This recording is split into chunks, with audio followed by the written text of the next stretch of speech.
I can see we have 58 participants, Vivek. So we'll just wait a minute and we'll then go.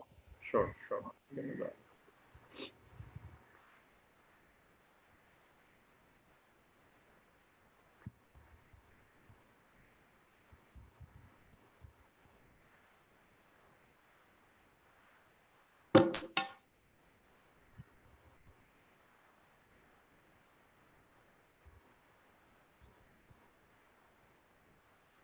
So it's 9:31 and good morning, everyone. Good morning for joining us today. Quick introduction. My name is Atul Khosla and I am the Pro Vice Chancellor and founder of Shoolini University in Kasoli Hills, Solan, Himachal Pradesh. We welcome you to this webinar today. And along with me, I have Mr. Vivek Atray. Vivek, as many of you would know, is an ex-IAS officer. One of his, I think, big achievements, as we know, is the IT park in Chandigarh that he thought of, dreamt of, and then got built. But lots of other achievements under his belt. Vivek is now a great TEDx speaker. He's got millions of views on his YouTube, but most importantly, a very humble man. I would say a great man, a very dear friend, and also a visiting professor and advisor to Shoolini University. A quick introduction to me, apart from being the Pro Vice Chancellor, I've done my BTech from IIT Kanpur, an MBA from Bajaj Bombay, and then worked for 20 years in the corporate sector, largely in consulting with multinationals like McKinsey and Company. And I spent around 15 years of my life in different parts of the world, US, Europe, and Australia included. And I now teach full-time at Shoolini apart from my administrative work. So Vivek and I will take you through this wonderful journey today. We'll take around 35 odd minutes, which Vivek will speak. We've got a few pictures and videos to show in between. And then we'll really appreciate questions and answers from your end. Please don't hesitate. You can either ask a Q&A through the Q&A box or chat box. You can just pass on your comments and we'll be delighted to answer them. Vivek is always there for you. So as we start, Vivek, over to you. Good morning and over to you. Good morning, everyone. Good morning, ma'am, and good morning. Good morning. Good morning. Good morning, Mrs. Sidhu. Welcome. Welcome to it. I think we just started. Thank you. In the spirit of webinars where we try to start absolutely on time. I hope you didn't mind that we gave the introduction. So no. Welcome to the webinar. Very happy to meet you all. Absolutely, ma'am. You joined at the right time because we typically request the principal to speak for a minute before we start. So over to you, ma'am, if you could say a few words before Vivek starts. Yeah, good morning, Mr. Khosla and Mr. Vivek Atray.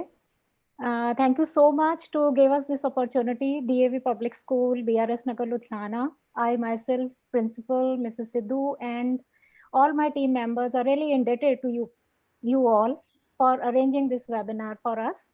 And I hope I can see there are 88 participants now. Many more of my staff members would be joining in. And over to you. I don't want to take your time, sir. Mr. Vivek, I would like to share. I have met you and listened to you, your nuggets of wisdom. Once here in Ludhiana, you came, if you remember, Yes. BCM School, Basant Avenue. Yes. But BCM School, actually, we had a webinar with them a few days ago. I so you were there at that, you must have visited that school for the event. Yeah, it was about 2 years back. Yes. Dr. Vandana Shahi had invited you for a cross-banding session. So that's the first time I met you and listened to you. And I was really happy when Shikha shared with me that this webinar will be, you'll be addressing us. Thank you. Immediately, I gave my consent for this. Thank you so much, Shoolini University, for arranging these webinars. This is the best opportunity we have got sitting during lockdown to listen to such experts. Thank you. Wonderful. Thank you, ma'am. What beautiful words. And Vivek, your fan base is increasing quite rapidly. I'm jealous for it, but over to you. Yeah. Thank you, Atul, and thank you, ma'am. Actually, Atul is a very humble man himself. He said, I'm humble. Atul is a great orator as well, as you'll see, and there's no need for him to be jealous of anyone. But ma'am, just to give you the context, I see that about 97 of your colleagues in all, we are online. And it's a great opportunity for people who are under lockdown, who are under maybe a little bit of stress to get some motivation. And Shoolini University's webinars are actually taking place in many schools in North India now. And this initiative is really laudable, and I am extremely delighted to be speaking to you and your colleagues. Atul Khosla will share a few videos in a while, after a little while, on how the university is doing very good research. And as you know, as he said, I'm the advisor and visiting professor also of Shoolini University. So we will take up the topic, and then at the end we will have Q&A, where I would encourage your teachers to ask questions, and you also at the end. The topic today is finding success within, and we already have 100 people now. So already we are successful in scoring a century early in the morning, and we can start off. So first question I'd like to ask you, which you don't need to answer, I'll try to answer myself. What is success? So I often ask people in my sessions, especially young people, what is the goal of life? So when I ask them what is the goal of life, they will normally say satisfaction, success, they will say achievement. And then one little girl or boy, normally it's a girl who answers this question, and she will say happiness. And when she says happiness, then I don't need to ask any more questions, because that means that we have reached the point where I want them to be at. So when we say the goal of life is happiness, it means that we have to enjoy the journey. We have to enjoy the process.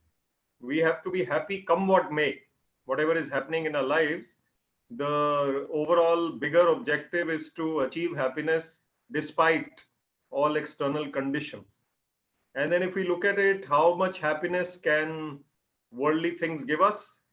I may not have been talking like this 20 years ago when I was much younger.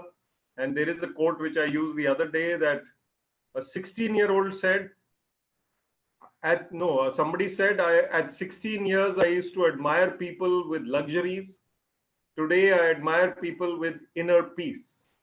So 20 years ago, even I would have thought that, running around and scaling heights and getting promotions. I was in the government, in the HCS and IAS later. So I used to think that, achievements are all that matter. Success in the worldly term. But we all know that success in the worldly term is going to be temporary. Even if you become the Prime Minister or you become the CEO of Tata Sons, you will be excited to that level only for a few days. After a few days, the excitement levels start dipping.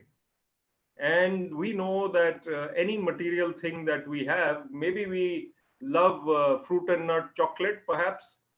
I am very fond of fruit and nut, dairy milk, whatever, chocolate. How many can I eat? Perhaps I can eat one of them, and if I'm feeling really hungry and really feeling naughty, I'll eat two of them. But not more than that. So it is always temporary happiness that comes from the world. And the process of finding happiness is actually a continuous journey.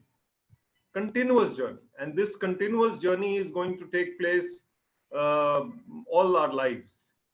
So given all that, and finding happiness being the goal, if we look at the most powerful man in the world, the richest man in the world, the most famous man in the world, even they are stressed out, even they are not happy. The poorest of the poor, the man on the street, in fact, I'll try and find a picture for you a little later. A Golgappa wala selling Golgappas on the road may be happier than the richest man in the country or the world. So what should we be looking at? Should we be looking at only inner peace, only inner contentment?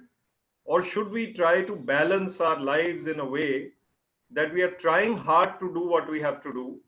We are trying hard to achieve success in the world, but we are also finding contentment and inner peace and happiness at the same time. And life is full of bumps. Life is full of ups and downs. Who finds success? The one who rides the wave. That means the tide will be in and out. Happenings will be up and down. Some days will go well, some days will not go well. One of the things we have to combat is our own moods. So if we come to the nitty gritty, our moods are our greatest enemies. I have a book by Paramahansa Yogananda ji here, and this is my favorite book, and this is called Autobiography of a Yogi. I follow this book, and many of you have heard of it, read it. It's a spiritual classic in which he talks about meditation.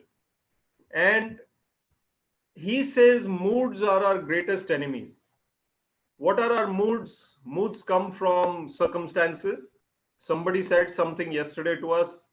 Maybe mother-in-law said something. Maybe a senior colleague said something. Maybe the neighbor said something. And we are feeling low or bad or we are angry. Our mood is affected by what somebody said. And this carries on for a few days. And then something else will happen in a few days. Again, our mood will go back.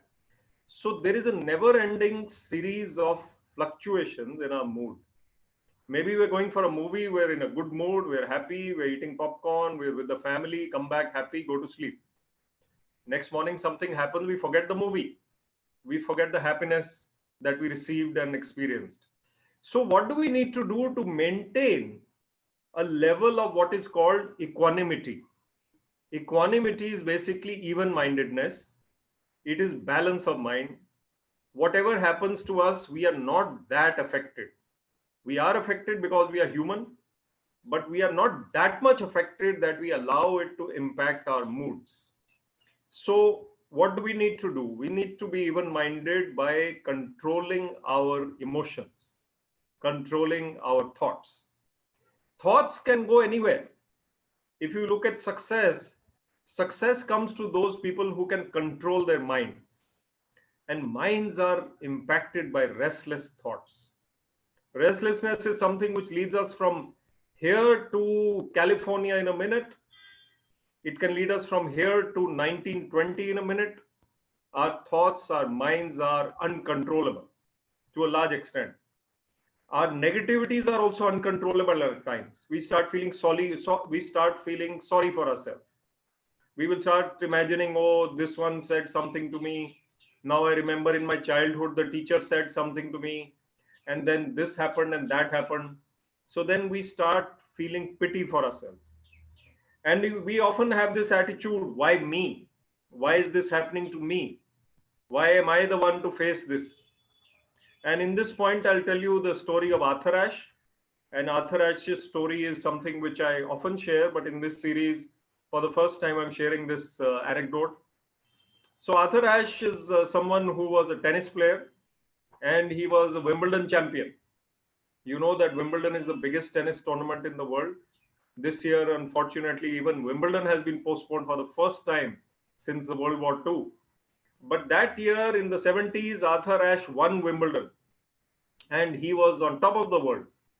He was a black American, the first black male to win Wimbledon. And once he won Wimbledon, he was on top, as I said. But after a few years, he was dying. And he was dying of a very serious ailment. And somehow these serious ailments have receded to the background nowadays with this virus, but they are always there. And that time he was getting letters from all over the world. And those letters were saying that, why is this happening to you? Why is this not happening to someone else? So Arthur Ashe replied in longhand letters, as we used to write earlier. He said in that letter, he said, when I won Wimbledon, I was on top of the world. I realized that millions of people play tennis and I was the one to win Wimbledon. And hundreds of people take part in Wimbledon every year. When I was champion of Wimbledon, I held the trophy aloft. When I held it aloft, I looked up at God or the sky. I did not ask God, why me? Why did I win Wimbledon? I knew why I had won, but I was grateful. Now, What right do I have to ask God, why me, when I'm dying? So he says that when we are on top of the world, we never ask God, why is this happening to me? But when we are down in the dumps, we are always asking, why is this happening? So our attitude has to be reversed. We have to be grateful in success. We have to be grateful in happy times. We have to be thankful in happy times. We have to be even-minded when the lows come. So in this slide, I'm going to hand it over to Atul Khosla for a minute because he's going to show us a video of a very creative student at Shoolini University, which is carrying out great research. And then we'll talk some more about how to handle lows in our lives. Yes, Atul. Before I go into that video, Vivek, I'm reminded of one incident in my life, which I wanted to share, Sure. which I think was very humbling. So the story is, I started my career with a multinational company called McKinsey & Company. And the high of the job was to become a partner. A partner in a global firm is like you are part of the owner of the global firm. So and I was part of the Indian office. So when I became partner, I thought I had achieved the world. And then we had a global partners conference, Vivek. So there were around 800 partners from across the world who were there. And suddenly it looked like you were back in kindergarten because you were the most junior one, all those 800 guys around. And the journey again started, the race again started. So there's no end to that race is the point I'd like to make. And I'm sure you'll have similar stories. Anyway, what I wanted to show about Shoolini is the story of a beautiful student by the name of Aman. And the reason why we share this story is because Aman, as a student, was a difficult student during her bachelor's and master's, and then did an amazing turnaround during her PhD. And the way she was able to do that was bringing a lot of creativity and stretching herself beyond what she did. Before I get into Aman's story and her achievements, I wanted to share a video, and I think things will get clearer about why I'm talking about Aman. So give me a second, I'm going to play this video.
Thank you.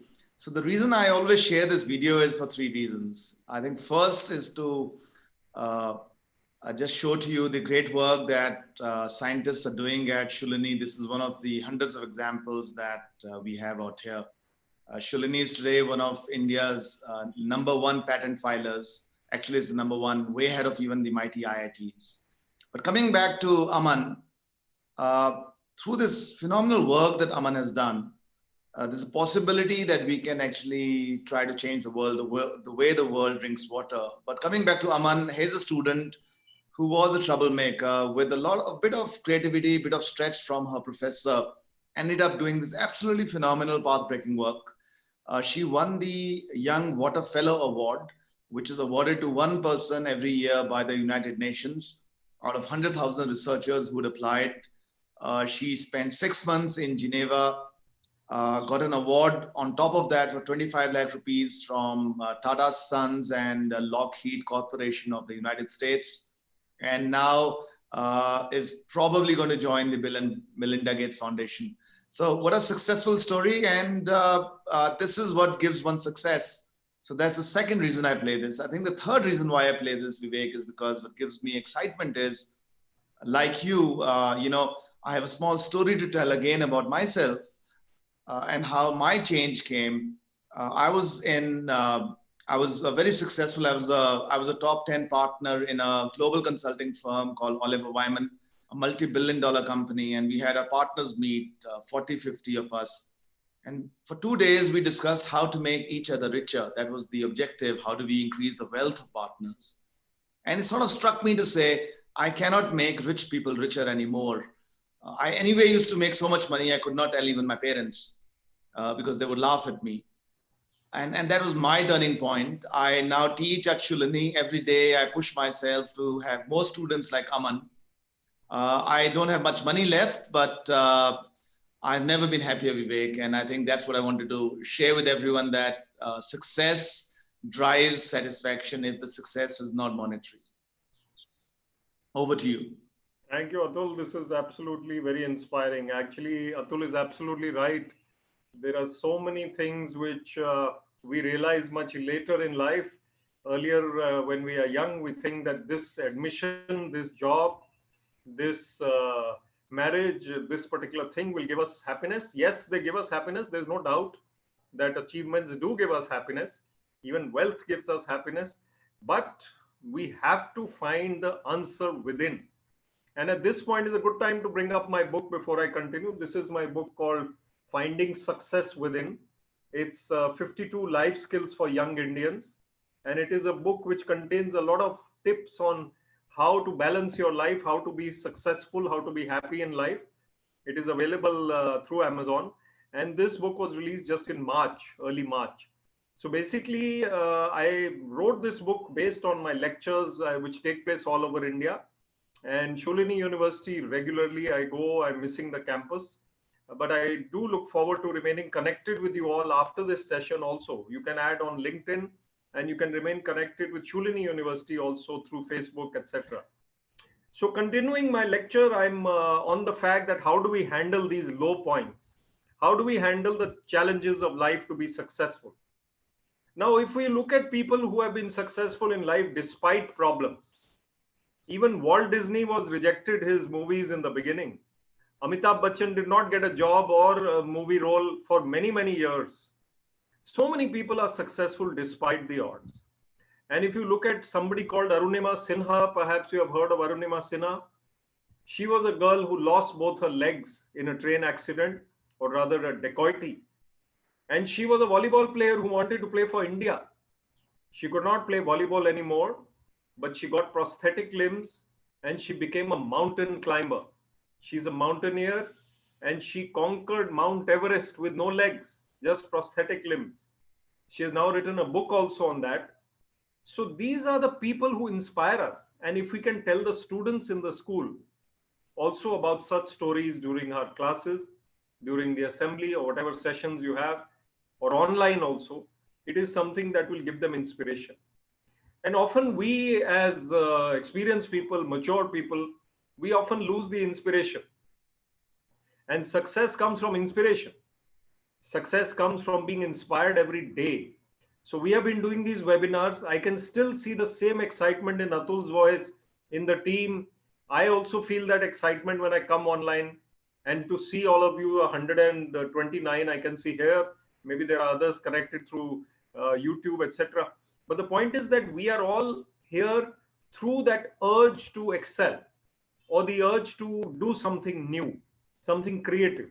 So as teachers, I would be very, very encouraging to tell you that find new reasons to be successful every day.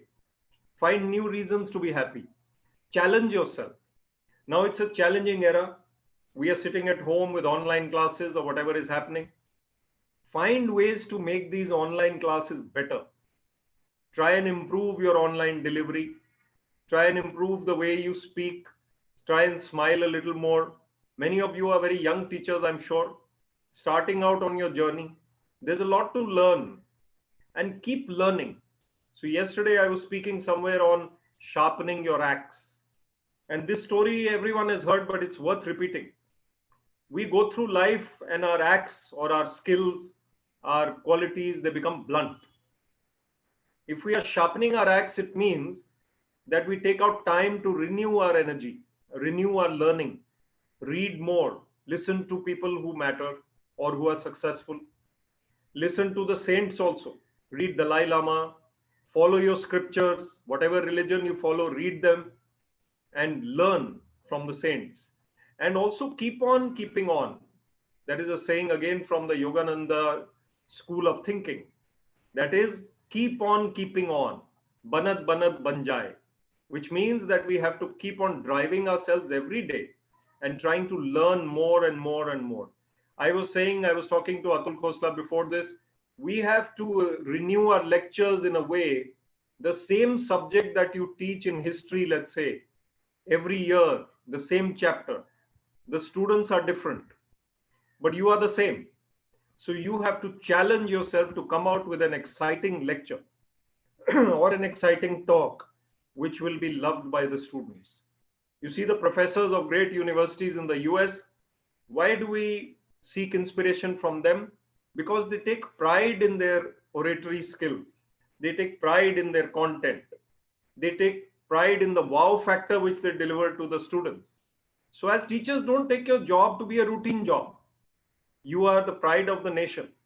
And as Atul Khosla often says in these sessions, he says that you are also Corona warriors because you are sitting at home and trying to inspire your students, teach them in whatever way. And when you go back to school, today the government has announced certain new laws which will be applicable, but schools will start at some stage and then you'll go back with renewed vigor. So I'd also like to add a couple of more inspiring personalities to this.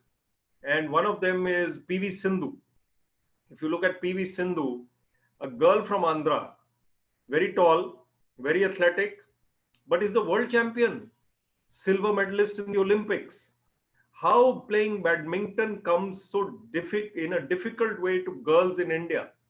Wrestling, badminton, all these require them to wear shorts. And when they are going out of school in their teenagers, they are walking past boys, men, they are playing. And it is difficult for girls in our society to come to that level.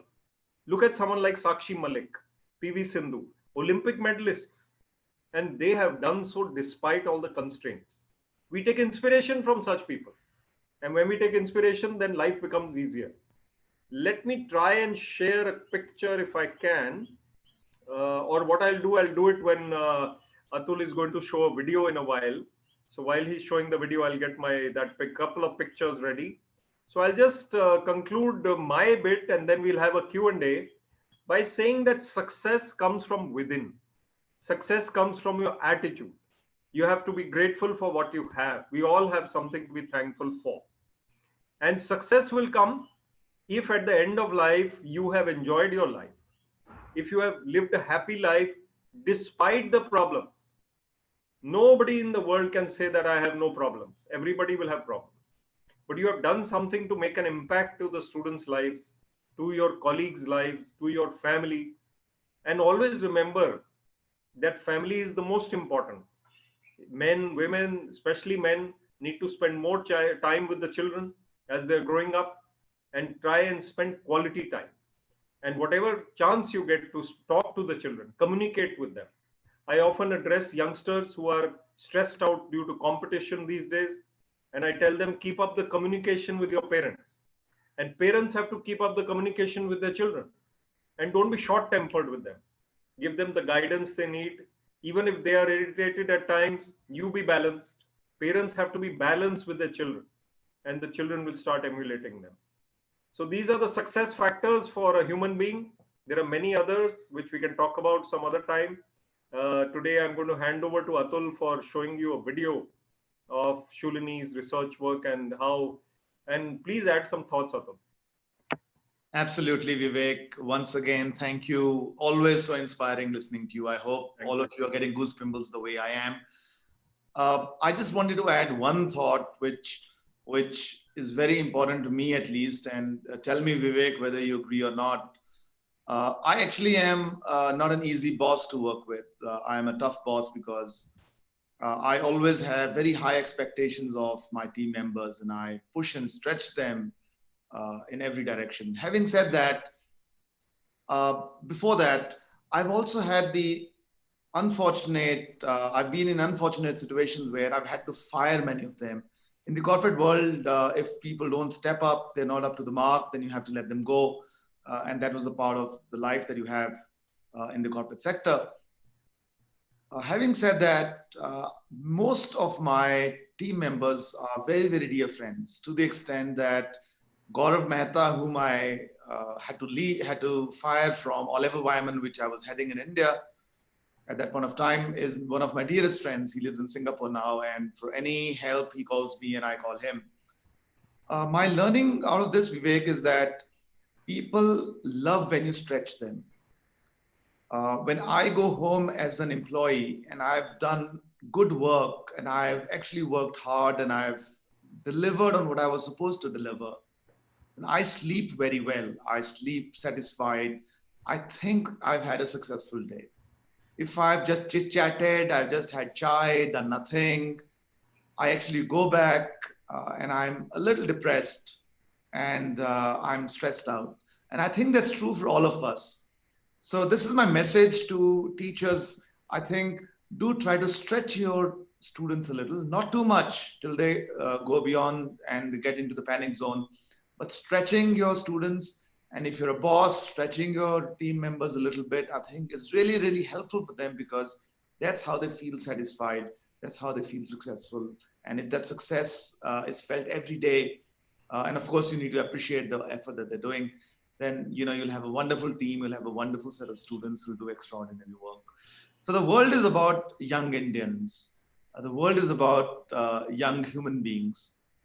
We talk about the young dividend today, but this dividend has been evident for hundreds of years. So even if you go back to Alexander, he was very, very young when he started conquering the world. He was 18. If you go to Babur, he was very young when he conquered India. So the world has always been won or delivered. Exceptional stuff has been done by the young people of the world. And who carves these young minds? Who nurtures them? It's you teachers. You're the ones who do that. It's we as university faculty or professors who also do and play a role. And that's my passion. That's part of my passion, Vivek, at Shoolini, which excites me every day when I come. Every day when I wake up, I say I have to make one change in one individual in my life. And if I can make, that change happen, then life is successful. So with that, I'll play a video about Shoolini, the way we think. Hopefully you like it. Give me 1 second.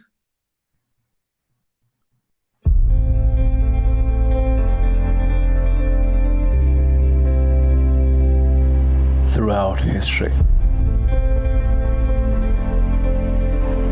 the young have always been the ones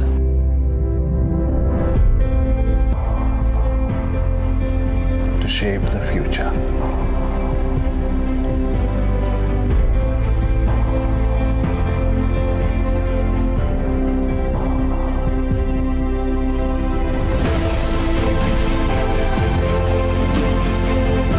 And they continue to do so today.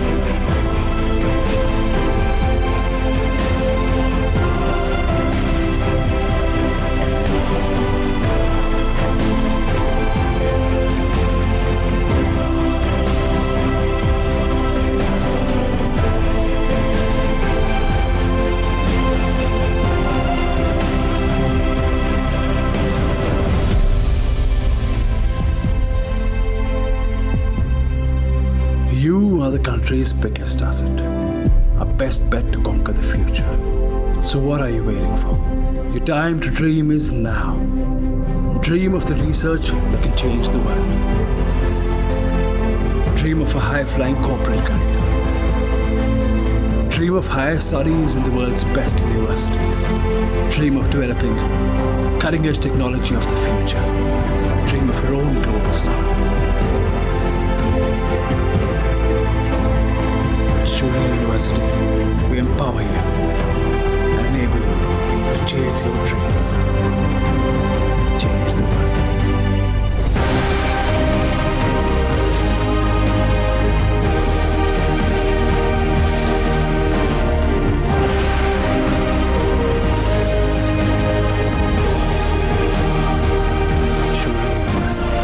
Think learning, think success. Thank you.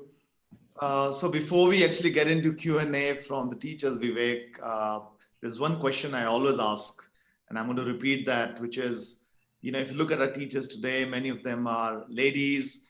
They are teaching and they're online. I'm pretty much sure you guys are spending all your time online nowadays with the students. But you're also mothers and wives and daughters-in-law, or sons or sons-in-law and husbands and fathers. Life is probably a little more stressful.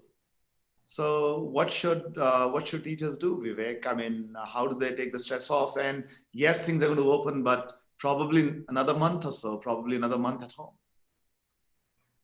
So it's like this, that all of us are going through this period, but even in other times, as you rightly said, there are so many challenges, so many stresses, and they are often coming at the same time. And we have to be all-rounders in that sense, that we handle different kinds of pressures at work, at home. And teachers, ladies, have to handle more at times. As you rightly said, there are people who are undergoing immense stress at times and they just don't know how to handle it. So what we can do is to basically prioritize and give more time to those things which really matter. And I would really advocate a bit of meditation every day, morning, evening. That is something which will really, really help you. It's to stay calm and to stay calmly active and actively calm. That is the goal, that your mind is calm. So it is a battle of the mind that you have to win. And at the end of the day, you can find out where you slipped up. Where was your mind, not able to cope up? So maybe tomorrow you can do better with some determined effort. And I'm just going to show a picture here, which is going to just tell you a little bit about how we can be finding. Let me see if this is okay to share. If it can be shared. Share screen. Yeah, it's working, Vivek. Okay. You see two people over here. So I don't know if I can play this side. Yeah, now it's okay. So you see Barack Obama and Usain Bolt over here. And these two people, if you look at them, maybe Usain Bolt is smiling after winning a race. And he has every reason to smile because he is a world champion. He's an Olympic gold medalist 9 times. And 3-3-3 in 3 Olympics, perfect score. Barack Obama was the president of the United States when he was caught smiling like this. You see, if Obama could smile like this with all the burdens that he had, I and you have no reason to feel burdened and overburdened, I mean, there are so many people who think that their load, their burden is more than anyone else. But actually, if you look at Obama, he could handle it with panache, with style, with kinds of, with a smile like. So let's emulate people like that. And then we get inspiration. So read more about great personalities at the same time. Yes, let's have questions. You can type your questions on the Q&A. More questions start coming in. I think there's one. I have one question for you, which I've never asked. Sure. Tell us 2 moments of your life. One, when you thought you've really achieved something that was the happiest moment of your life, and you thought, "Phatte chak ditte," as we say in Punjabi. And the second moment of your life when you felt really, really down. Be honest, okay? We don't want a diplomatic answer. Sure, I will. So, yeah, 2 short ones for achievements. One, when I met Dr. Manmohan Singh at the inauguration of the IT Park. He was the Prime Minister of India. I was the Director of IT of Chandigarh, and you mentioned the IT Park. So I was standing in the line, and he met 5 or 6 of us, one by one. And the chief secretary introduced me to him that he's our director IT. And I think he said young director IT because I was 30 something. And he said, Manmohan Singh ji looked at me so sweetly, held my hand for a long time while shaking my hand. I thought he will just come, jaldi jaldi haath mila ke go aage. No, he was so focused on what I was saying, what the chief secretary was saying, and he smiled genuinely. That was one moment which was really uplifting for me, inspiring for me.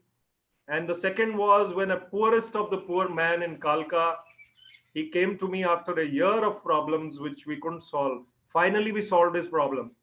And he came to me with tears in his eyes and gratitude. So these two were the highs of my career.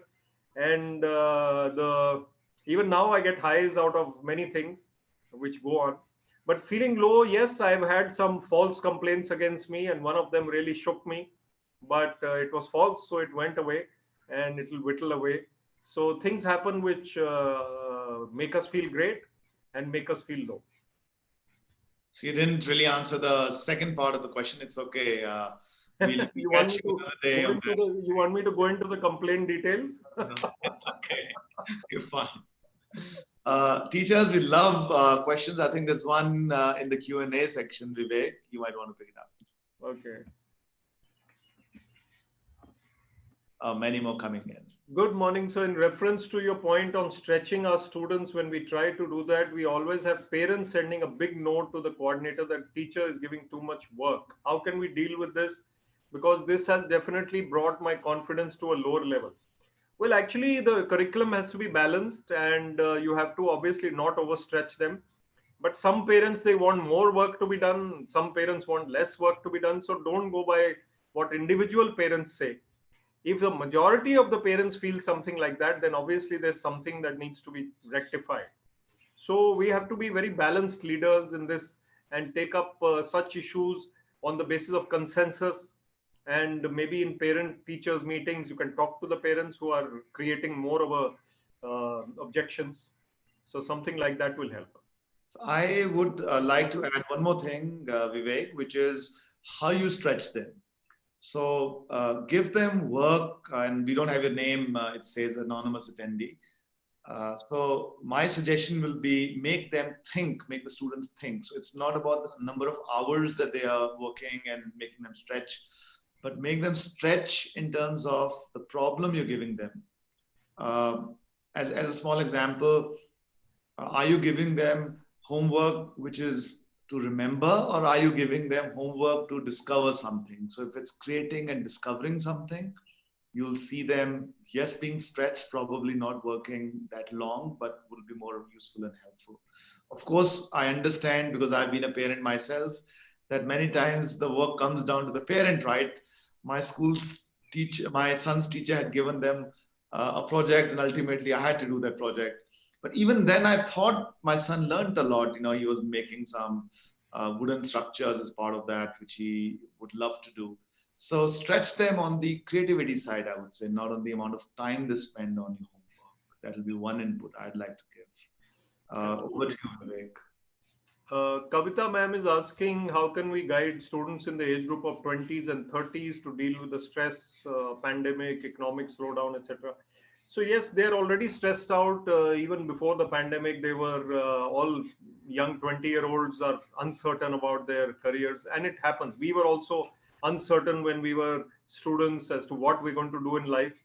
That is normal. Basically, they need to do two things. One is that their physical fitness is linked to their mental fitness. So I strongly believe that a 20-year-old should be spending at least 1 hour outdoors. Whenever lockdown ends, they should go for physical exercise and playing some sport. That will make them balanced in their minds also. And counseling them, telling them that whatever happens, whichever job or career you get into, ultimately, you have to make a mark. And I often say that life is not about marks, it's about making a mark in some way or the other. So this slowdown, etc., it is for everybody. You tell them it's not only for you personally, and it will happen, it will go away. I have another point of view, Vivek. I think it's an amazing opportunity for the young people. And let me explain why I say that. The reality on the ground is that there will be no jobs for graduating students who are in the final year of their undergrad. Even if they got the jobs, they're going to have trouble. It's the unfortunate part. But it's a glass half full, half empty. It's half full because it's an amazing opportunity for them to actually go out and upskill themselves, study more, which they otherwise wouldn't have. So I'm encouraging all people that I mentor, my students, to say, okay, why don't you go out and do a postgraduate degree, right? And if you're masters, think about a PhD, because you will not get this time again. And we all know that studying more, learning more, upskilling oneself is actually the best way that you can actually, give oxygen to your body. So I see it as an opportunity for students to do new things. New opportunities will come up, and we have to throw the story to them in a positive way rather than a negative way. Tell them that, from the 6 or 8 lakh rupee job that you would have got in a Infosys or TCS or otherwise, if you were an engineer, you can actually do way better than that if you can get into learning artificial intelligence and some more complex skills. So it's an opportunity to upskill, I would say, and I think that's the way we need to guide them. We missed on Ravinder Kaur's question, Vivek. No, I just saw it. So mood swings are something which will happen to everybody. You are normal if you are having them. I didn't mean to say that you become perfect. You will feel affected by when someone says something to you. But we need to minimize that level and the kind of a period of time for which you keep feeling low. If somebody says something bad to you or is mean to you, obviously you will feel hurt. If a pin pricks our wrist, we will feel the pain. But it goes away, and mental pains are something that needs to be tackled by positive thoughts, forgiveness. It's tough, but we need to improve compared to what we are now. We need to get better. And Manisha ma'am is saying how to deal with students who don't want to try despite having capabilities. Yes, this used to happen with me also. I was better than I used to be. There are students who are capable but don't try hard. We need to counsel them personally, and personal counseling will definitely help them. And students do listen to their teachers if they do that. I would say also expose them to role models. Yes. Inspire them through that. I was a troubled. I used to trouble my teachers like mad, Vivek. I was a bad student from that angle. And lots and lots of stories. If you go to my teachers, they would. In fact, I was called Dennis the Menace by my principal at school. So there will be students like that. But I think I call it the fire in the belly, that spark. जिस दिन वो आ गए उस दिन life बदल जाती है, और वो आ जाती है, वो कभी आ जाती है, वो अपने आप ही आती है. And it comes when you see a role model, you see someone that you say, wow, or a fear comes in. The fear that came in my mind was, just to tell a small story, I would always come first in school. And there was a classmate of mine who would always look up to me. In my 10th grade, my 10th final term of the unit exams, I came third in my class, and I did not get the prize which I was supposed to get. It just changed my life, because then I studied very hard for the National Talent Search exam, and I came first in Himachal. It just, 3 days, it changed my life, Vivek. So finding that role model, that reason to change is critical. And as teachers, we can give that spark. Absolutely correct. I have 2 questions on meditation from MIA1 and the anonymous attendee, so we can take them. So meditation is not easy. You have to follow some meditation technique. And I follow Kriya Yoga, which is based on Paramahansa Yoganandaji's teachings. There are many paths. Whatever you do, when you meditate, try and focus, concentrate on God, try and focus on one truth, try and minimize your thoughts. Don't worry if your mind is disturbed. Even if you sit down and meditate 10 minutes in the morning, 10 minutes in the evening, you will find after a few months that it is easier to meditate. So just try again and again. Don't give up. Another one is controlling one's mind is important. Yes, it is difficult to control the mind, more difficult than anything else. But you have to be as good as someone else who is the best. If he is also a human being, in your circle you see, ye bada cool hai. If he is cool, you can also be cool. So try and emulate someone who is, better than you at controlling the mind.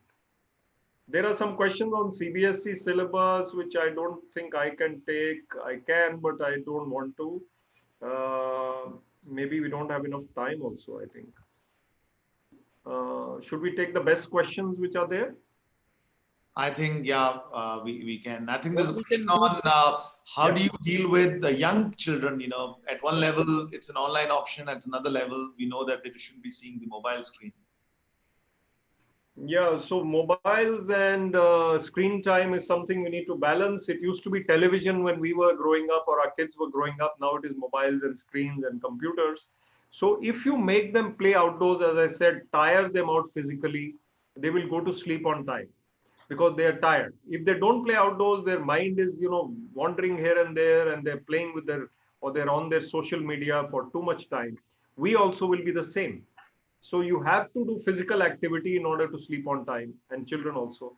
And somehow you need to make them realize by counseling, not by over strictness that screen time has to be regulated. So there's a question from Bharti, which I think I will answer because it's about the research. About the research. And Bharti, you're asking, how does research reach the very poor? How do we make sure it reaches? And I really like this question because many times research ends up in the lab. There's lots of amazing stuff done, and that's the pity of it. So one of the things, at least what we are doing at Shoolini, is we are patenting every idea, and then we're trying to commercialize that, because ultimately, whatever research you do, it needs money to take it to the poor, take it to people who are going to use it.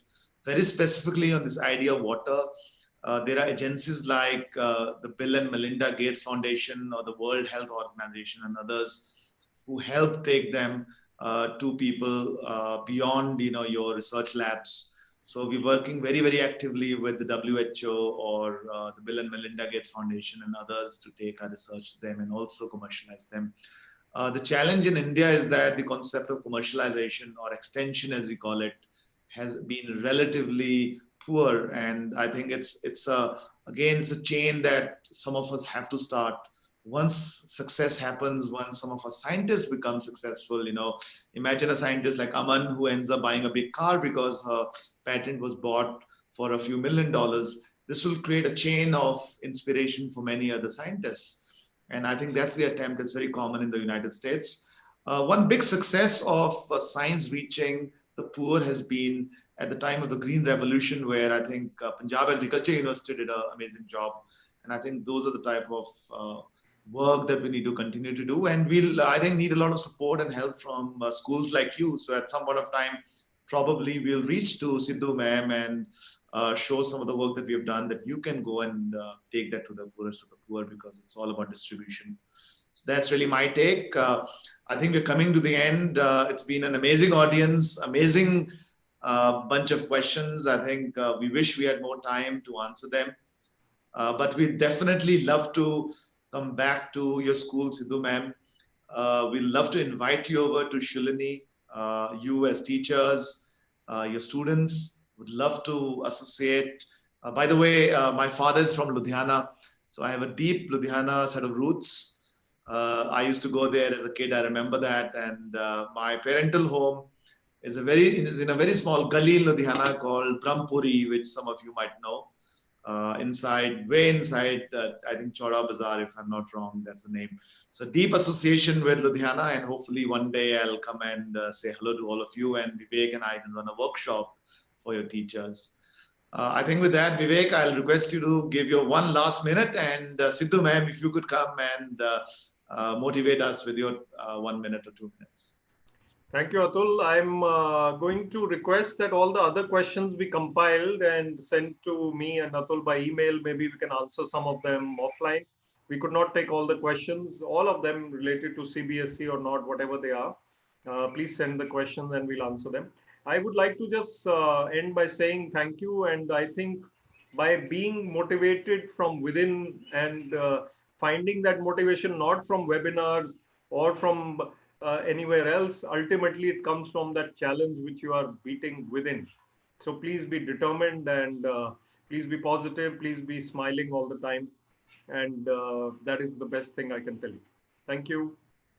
So Sidhu ma'am, if you're there, we'd love to invite you over for your last words on this webinar. Yes, Mr. Atul and Mr. Vivek, first of all, on behalf of my team from DAV BRS Nagar, I am really indebted to you all, to you both, for today's webinar.